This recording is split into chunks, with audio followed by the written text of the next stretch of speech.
Another death inside an Arizona prison, and once again, it's suspected to be a murder. There was a murder. Absolutely. You were spot on. It is true. An inmate was killed at Lewis. A 31-year-old Lewis prison inmate pronounced dead Monday, the Department of Corrections not initially revealing a cause of death. Carlos Garcia heads the Arizona Correctional Peace Officers Association. It's completely frustrating because our job is for staff safety and even public safety and in the shorter term, inmate safety. For months, we've reported on assaults inside prisons, including 5 inmates murdered during a 2-week stretch in April. Just last week, we reported on the major staffing issues for corrections officers. 99% of the issues we have goes back to lack of staff. We are currently at a 20% vacancy rate, which is over 2,000 positions. State Representative Blackman voicing his support for a bill which would allow the governor to appoint an independent monitor of the state's correction system. $2 billion north of taxpayer dollars go into the DOC.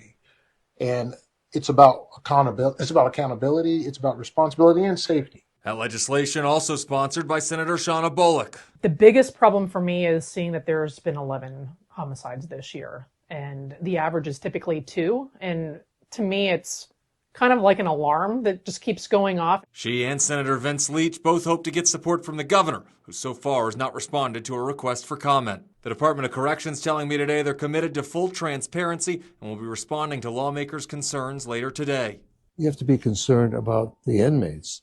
I mean, yes, there probably is a reason that they're there, but if they're in there, they deserve protection.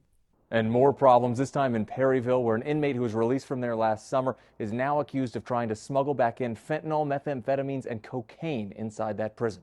Fort Hatchett, ABC 15, Arizona.